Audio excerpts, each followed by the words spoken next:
natin, lininis natin guys. Yan. Yung hub, i-sprayan natin ng, hindi ko alam kung anong style ang i-spray natin dyan guys. Kaya yan, sprayan natin yan. Guys, so na-sprayan na natin yung hub. Ayan guys, na-sprayan na natin yung hub.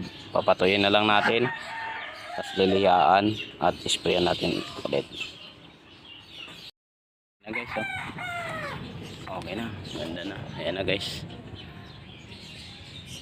design na lang kulang, di-design na natin yan guys. Dito lang yung sa may labas lang gagawa natin ang design. Ayan na guys, ginawa na natin ang style.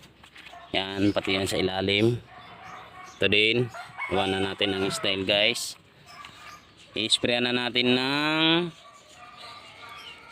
fluorescent blue. Ayan, spray na natin ng fluorescent blue guys.